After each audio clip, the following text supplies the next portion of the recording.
When you have an idea in your head of what you want to animate, you should record references. But before, the first thing you need to know is who is your character. I have made a small biography of who's my character going to be. For more complex animations or when you're working in a studio, you will need to know a lot more details about your character's biography, but for the purpose of this animation, this information is enough for me. Who's our character? A boy, 25, 3D animator, happy, at home, celebrating he's won the lottery. How he feels? Semi-contained with energy, he's overflowing with joy, and wants to dance. Record lots of references, and be on the lookout for special, unique or visually appealing moves. As many times are those little, unique or original moves that we sometimes unintentionally make in references will take our animation to a much higher level. For this animation I'm going to animate this dance, and since it's animation I don't only want to animate the movement, but also the emotion behind it. And as you can see in these two references, by taking into account who our character is, our animation will go from just being realistic movements to having a layer of personality, giving an extra touch of originality and making our animation a little more entertaining. Once we have prepared the scene to start animating, we will create the first pose, but although you probably will be creating it in the perspective view, remember to make sure it looks good on the render camera. And vice versa, although the most important thing is how the poses look on the render camera, you must make sure you create coherent poses from all perspectives.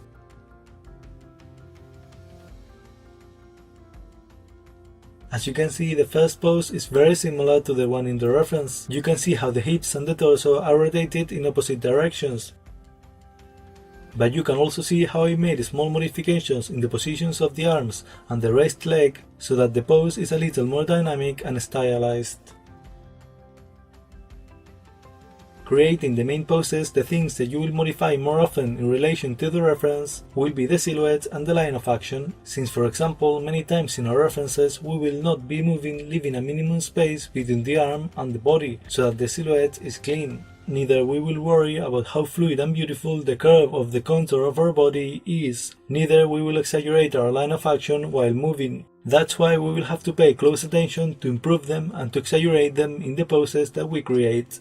In fact, I highly recommend that you spend a lot of time creating the first pose, as it will be easier for you to create better poses moving forward, as you will have set a much higher standard, and when comparing them with the first one you will be able to feel the difference in quality. For the second pose, I have decided to select this frame, because this is the one where the foot is just touching the ground, and the body in general starts to change the direction of the movement, so I think it's a key point to create a main pose. As you can see, for the second pose, I have decided to exaggerate a little the lateral movement and the position of the raised foot, because looking at my reference, one of the things that I want to exaggerate is the intensity and the size of the movements. I will use the hotkeys 2 and 3 that we configured at the beginning of the course to jump from frame to frame, and thus seeing much easily the relation between the movements of the reference and my animation. And don't forget to pose and adjust the shoulders. For the next pose, instead of selecting the contact frame of the foot, I decided to select this one, as it is the one that defines the change of direction of the body, and also visually is much more attractive in terms of line of action.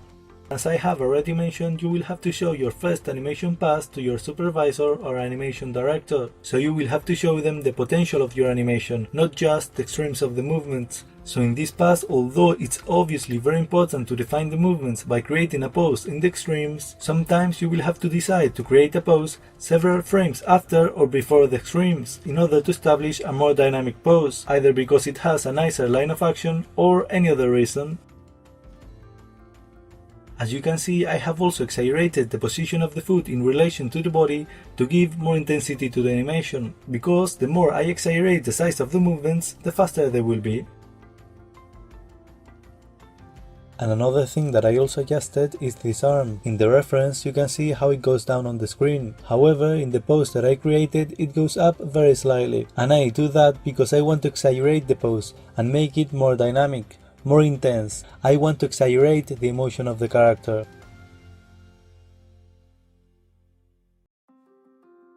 Nevertheless, whenever I make a change from the reference, I always analyze the poses with the hotkeys 2 and 3 to make sure that the surrounding poses are coherent with the changes that I made, and that they still create clean arcs on the render camera. Also remember to set the special rotations of the feet to 0 whenever you lift the foot off the ground. And as always, watch carefully what rotations are produced on the axes that are not easily perceived on the camera. For example, if I go to the side view, you can see that I have exaggerated the curvature of the back and the rotations of the hips frontally. And I do this because if you pay close attention to the reference, you can analyze that this is what's happening in my body. And since this is animation, I exaggerate it by rotating them even more to create more contrast. But as you see, I rely on reality to find those points of exaggeration.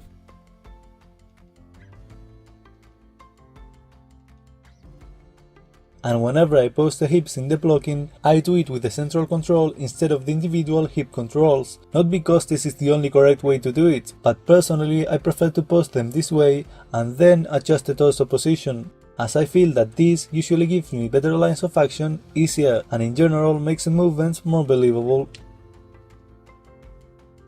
For the fourth pose, I not only recover the previous curvature of the back and the rotation of the hips, I try to exaggerate it a bit, therefore creating a greater contrast and a stretching effect on the pose. This way we are already creating much more contrast in the squash and stretch from the blocking.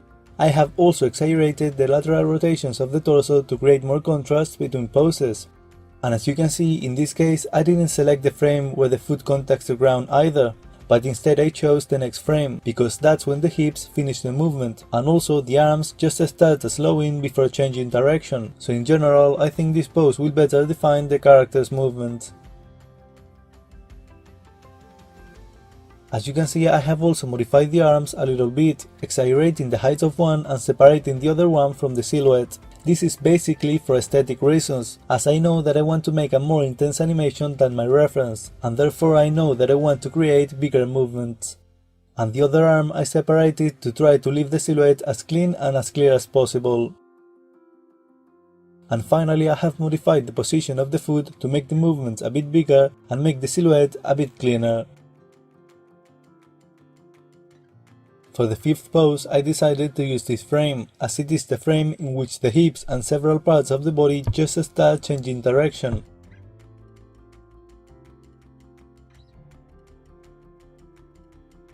However, I also quite like the one on frame 26, as it is the last frame of the foot touching the ground. And the foot in the air is in the last frame of a slow out, just before having a much bigger spacing. Also, the line of action is a bit nicer in this one, as it is the last frame of the torso rotation to the side. So maybe it would have been a better choice as a main pose, but well, I think the other one was also a good choice. As always, the first thing we will pose are the hips, meaning the central control. And as you can see, I have decided to exaggerate the downward movement to create a little more contrast, and also to be able to extend the leg a little more towards the right, creating a more stylized pose. In order to stylize the pose, I have also exaggerated the curvature of the body to create a stronger line of action, and at the same time generating more contrast between this pose and the previous pose.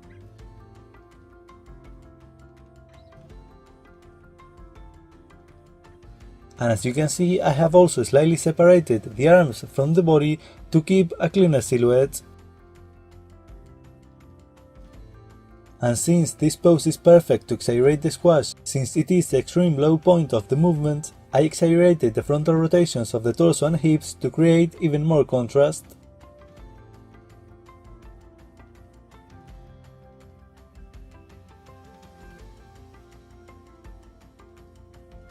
Okay, now let's go to the next pose. For this one there is not much to say. Just as always, I will try to see how can I improve the line of action and clean up the silhouette. For the following pose I selected this frame because it was the extreme point of the hips and the foot was just beginning a slow in, so I thought it would be the best frame to choose.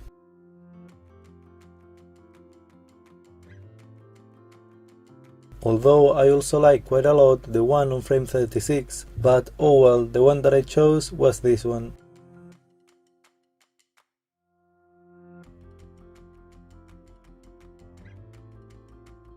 In this case, I decided to exaggerate the rotation of the torso, not only to create a much beautiful line of action. By creating a much bigger movement, I'm creating a bigger contrast, both in the size and speed compared to the previous two poses, which is ideal.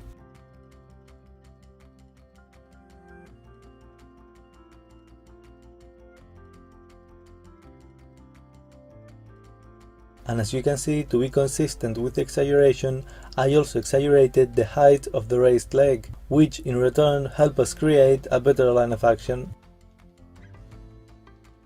To clean up the silhouette, I rotated the arm slightly downwards, matching the direction of the movement, since in animation we want to avoid posing the arms and legs pointing directly at the camera, as we would lose sight in their volume, losing clarity in the pose. And remember, pay close attention to the axis of rotations that are not easily perceived on the camera.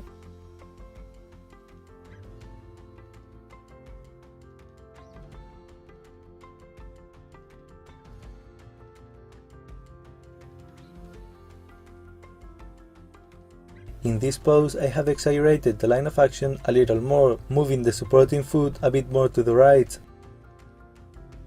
And also, in this case, I decided to pose both arms closer to the body, since in this animation there is an explosion of joy in the character, not just a simple dance. So I think it is a perfect moment to transmit for a few frames how his body tenses and contracts, as if he was accumulating or compressing his energy, his joy, more or less as your body would tense just before shouting that you have won the lottery.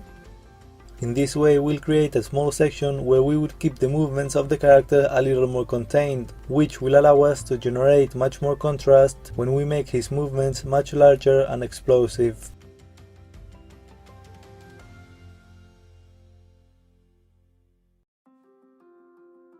And also, I think this pose conveys his emotion much better than if we just pose the arms exactly as in the reference. And for the last pose, I will not worry about the reference, since we are creating a loop animation, GIF style, so I will copy the first pose and paste it in the last frame. This way the animation will repeat smoothly.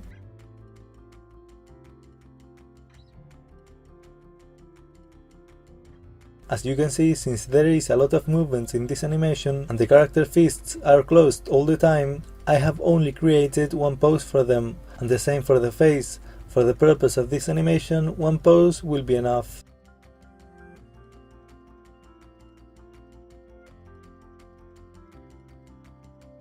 Blocking plus, first pass. Okay, we have already created the blocking. Now it's time for the blocking plus. In this pass, as I told you, we will define the movements. For this, we will do 1 or 2 passes depending on how complex the movements are. But at the moment, for the first pass, the idea is to create a breakdown pose between each one of the main poses. Something I like to do is to change the type of keyframe icon when I start creating the breakdowns, so I can easily identify what each keyframe is later on. And just so you know, it doesn't matter which one you select, the names given are just references. Now, to create the breakdowns, the fastest and safest way is to use the pose breakdowner or the twin machine if you are using Maya, because this way we make sure that we are using the correct controls and rotations. And then it will simply be a matter of making the pertinent adjustments according to the reference or for aesthetic reasons. As always, I recommend start posing the central control and work your way out from there.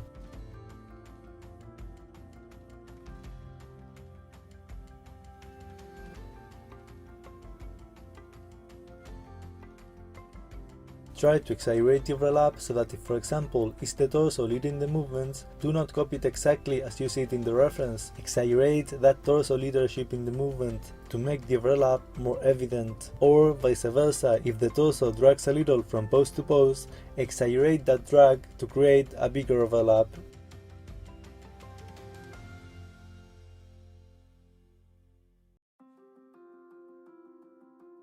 And don't forget to analyze the fit adjustments, no matter how small they are, as these will make your animation much more believable and organic. And remember to set all special rotations to 0 if the foot has already been lifted off the ground.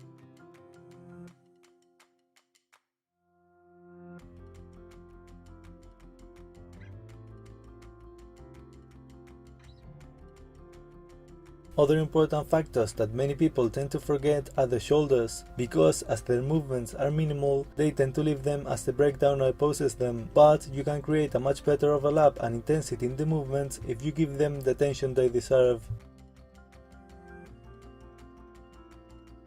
The orientation of the knees would be another important factor. Make sure you move the perspective camera to check that the knees are not doing anything weird, because if you don't make sure now that the knees move coherently, when you switch the animation to 24 frames per second, you might find yourself with a little headache. And well, now it's simply a matter of jumping from keyframe to keyframe with the hotkeys 2 and 3 that we previously configured and check that the relationship of the breakdowns with the main poses match both sides.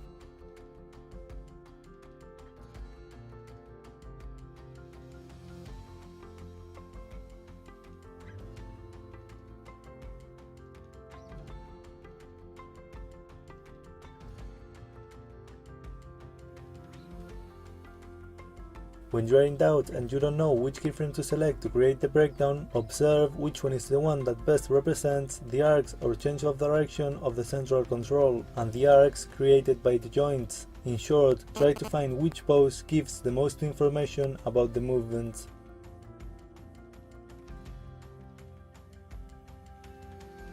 At this stage, feel free to modify the main poses if you consider it appropriate, since nothing is made of stone, and if you realize that a main pose is not exaggerated enough, leaves too little margin to create a slow in or something else, you can always adjust them. But if you do, check that the poses around the pose you have modified are still coherent and are still creating arcs. Although I know that technically at the moment they will not be creating arcs, make sure that they have that pattern, so that you can visualize / imagine what arcs the animation will have when finished.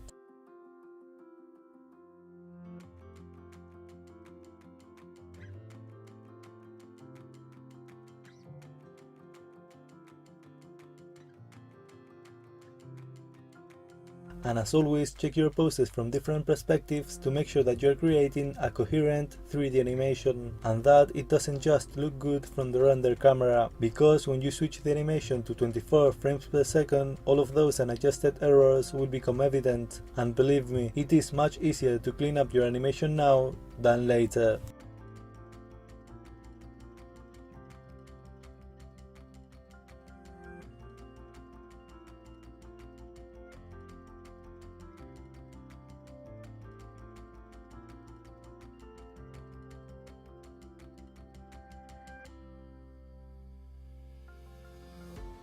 Blocking plus, second pass.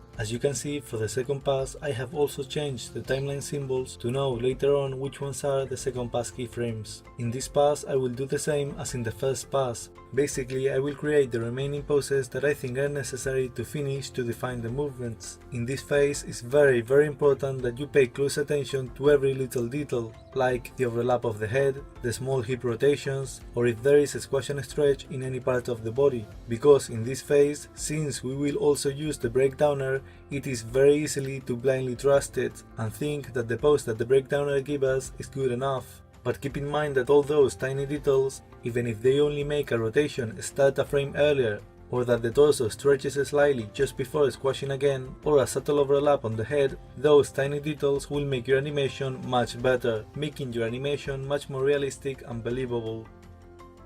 And as always, pay close attention to the rotations of the feet and shoulders, as these are parts of the body that beginners tend to forget.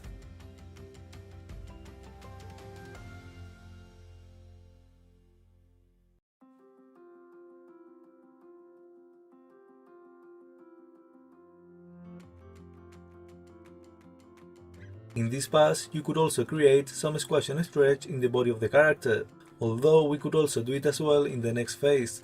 In this case, I decided to add some squash on the extreme low poses, exaggerating the squash poses of the character, and therefore giving a little more flexibility to the torso. Once the second pass is finished, make another pass to every single part of the body isolated. Make a pass just focusing on the hips, make a pass on the arms, on the legs, on the wrists, on the knees, on the elbows, shoulders, so that when you pass the curves to Bezier, each control moves smoothly. So basically make sure that they don't do anything weird in any perspective and that you will be able to easily create arcs when you switch the animation to 24 frames per second. For this, you can create a motion path for each control to easily see where do you have to adjust the poses. Although, as I said, keep in mind that for the most part, you still cannot create arcs because you do not have enough keyframes, but it is important that you make sure that there are no sudden changes of direction or bumps without a reason, and that you can easily visualize the arcs that the animation will create when finished.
Bezier, polish.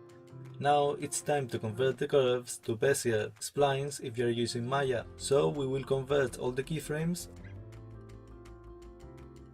and change the preferences so that all the new keyframes are created on Bezier too.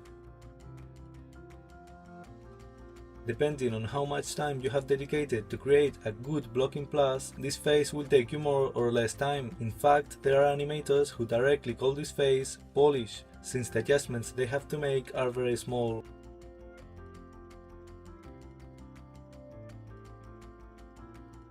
Well, the first thing will always be to give a pass on the central control to make sure it moves coherently and in arcs, since the fluidity of the movements of all the rest of the parts of the body will depend on the fluidity of this control. Okay, so we will create a motion path and clean up the movements.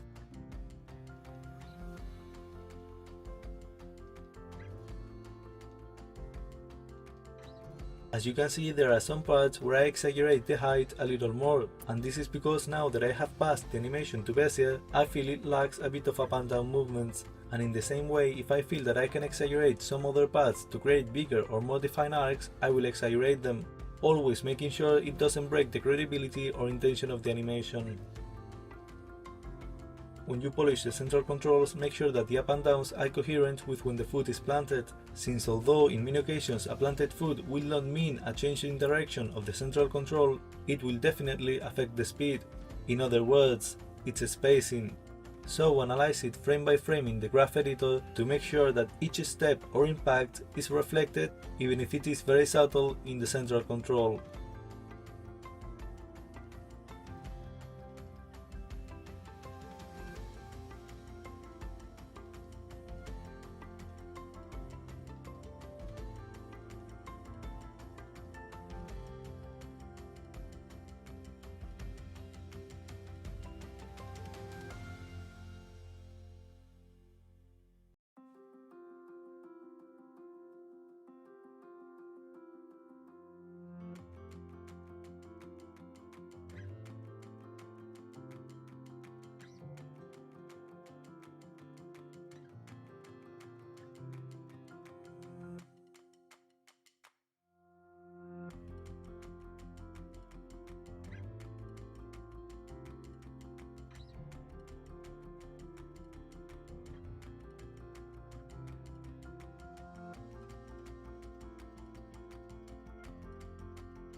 Once this is done, we will polish the movements and rotations of the torso, making sure that the spacing is consistent with the inertia of the character, and if necessary, creating a little more overlap at the top.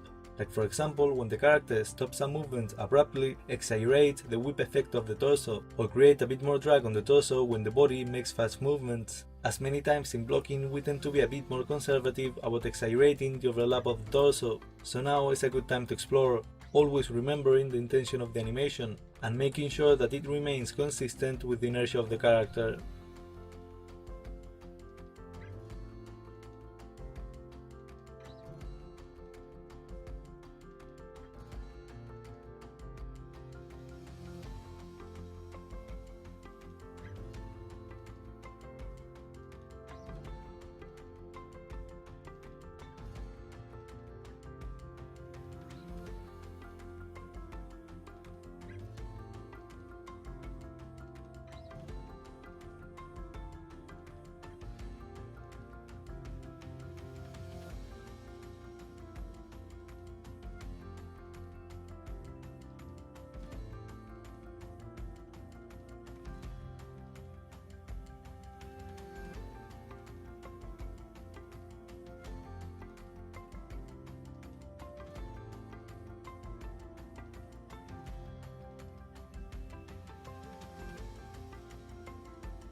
Now is also a good time to exaggerate the squash and stretch of the torso.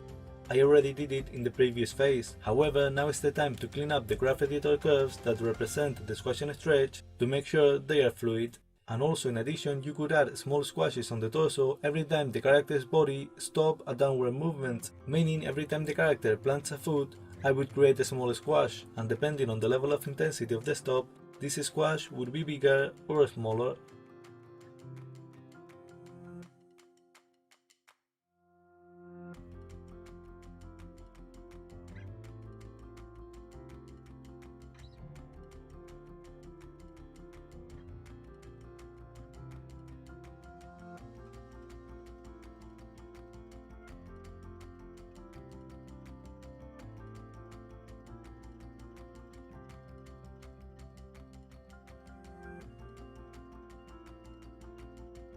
Now we can continue with the arms. Make sure that they move with slow ins and slow outs, and that they don't seem to hit invisible walls, because many times we tend to polish the arcs of the wrists, but we forget about the elbows. And it is essential that you give a pass to your animation watching the elbows, because there might be times when the upper arm changes direction or abruptly stops, even when having the wrists perfectly polished.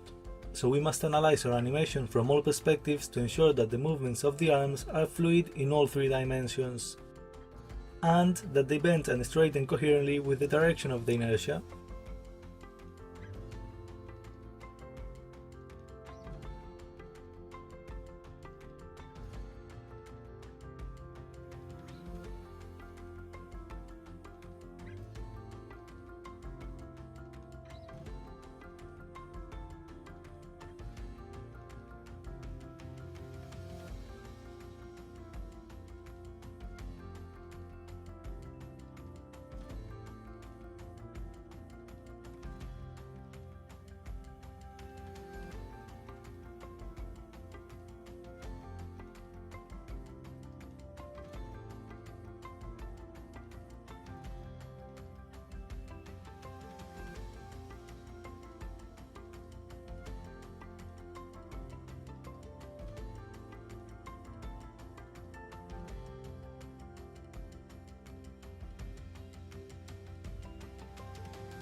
For example, here you can see how in this movement the elbow moves with a very big spacing and then suddenly stops.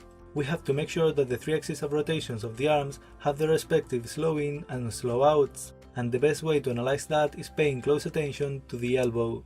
In this particular case, I have not created a motion path for the elbow, since I know what I have to do and it's relatively simple, but I do strongly recommend that you analyze the elbows with motion paths as well.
Remember that if you modify the first or last pose, you will have to make sure that you copy and paste it to the other one, because as this is a loop animation, we need both poses to be identical.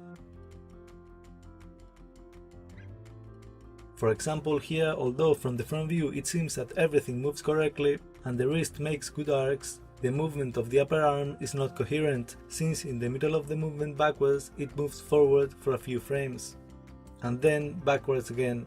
So I have to adjust the rotations of both parts of the arm, the upper arm and the lower arm, so that both move coherently with the inertia of the movement. So yeah, don't just rely on having good arcs on the wrists.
Great, now is a good time to give an extra touch of overlap to the wrists of the character. What I will do is to look for changes in direction of the arm and turn the wrist a bit more in the opposite direction. The amount of rotation would be more or less depending on the speed of the movement. In this way I will remove stiffness to the wrists and give a little more fluidity to the animation.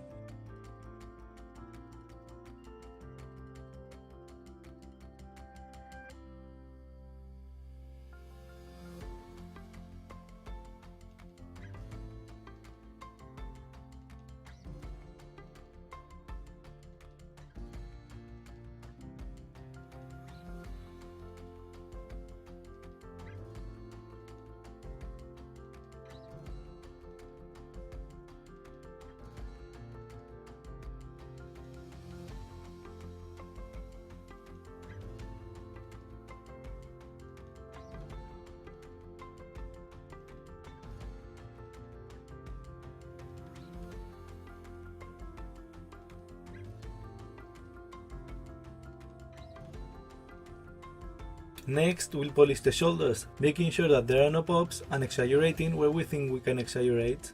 But if we have paid close attention to them in the blocking and blocking pass, this part will be relatively fast.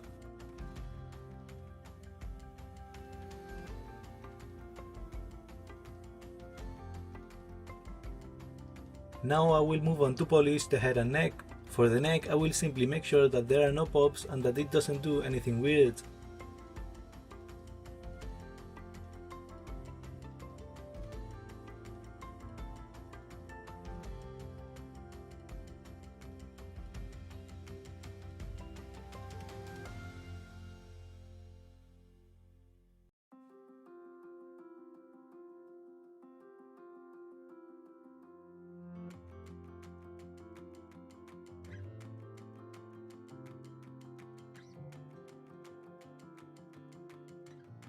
To polish the head, what I will do is to create a motion path for the nose, since it is the best reference point for this character. Although keep in mind that if, for example, your character has a hat, super big ears, or is a unicorn, you will probably want to analyze the arcs of those specific parts of the character, since those would be the ones that would draw the attention of the audience if there were any pops or any weird movements.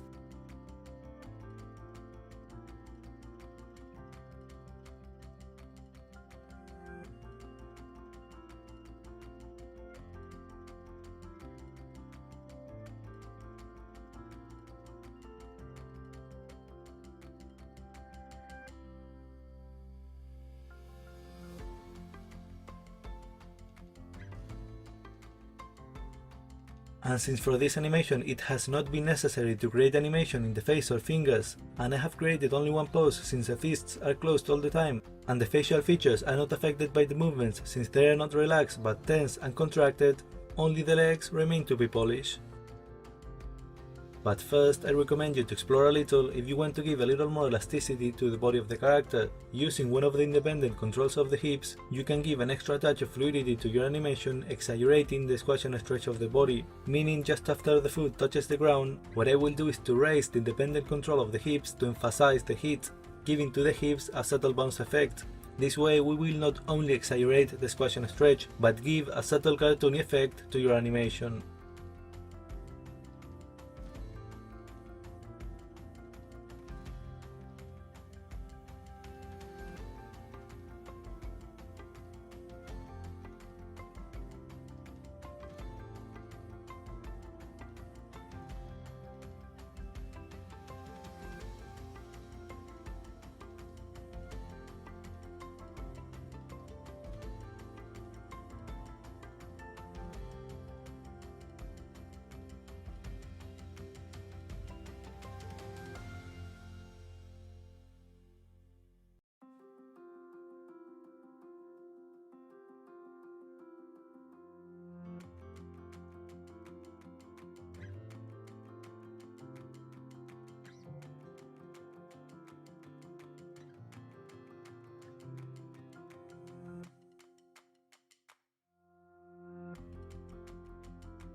Perfect, we have polished almost all the body. Now we only have the legs and feet left. As with everything, first we'll give them a pass with the motion paths to make sure that the feet move in arcs.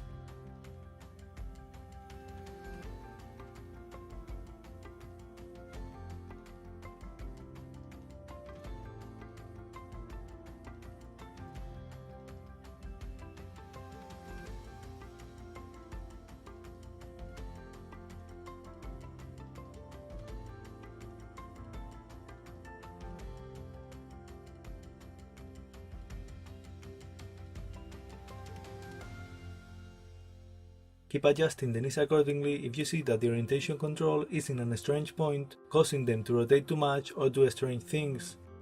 That's why I generally like to have the knees controls far enough from the knees to be able to move the feet comfortable and freely without having to worry about the knees going crazy.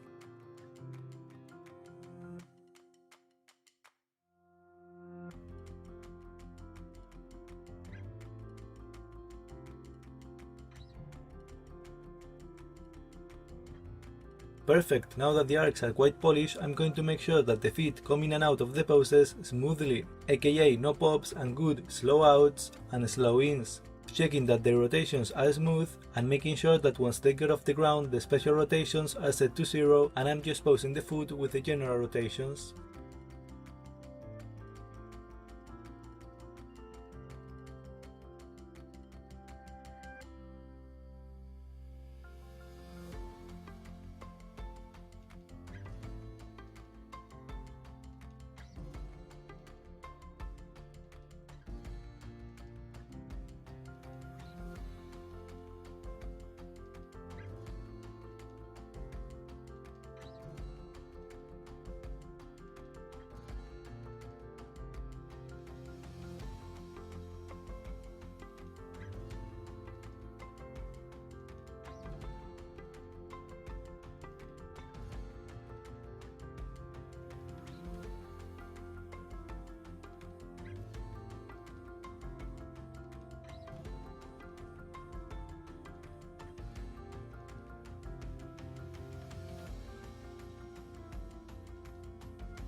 And keep in mind that if you are struggling to polish a foot transition from being on the ground to being lifted or vice versa, it is possible that you have too many controls involved, so sometimes it's better to eliminate the surrounding poses and start to pose them from scratch, instead of trying to make the movement fluid by adding even more rotations to the pose.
Okay, once the feet are moving smoothly and the rotations are coherent, fluid and believable, we'll do one last pass to make sure that the knees don't appear to be hitting invisible walls at any point.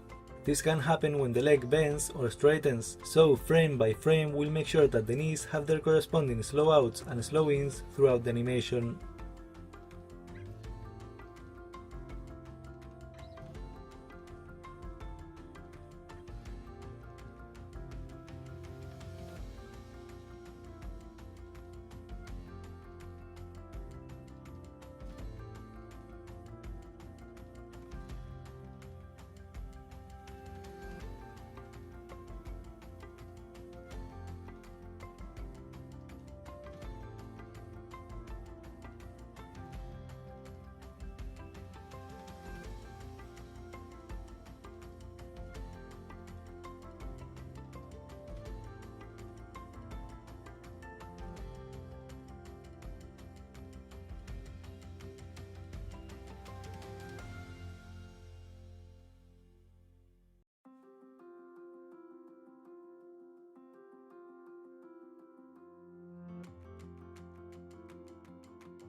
Okay, one last pass to make sure that there are no pops in the knees at any time, using the special knee controls if necessary, and done, we have finished and polished our animation.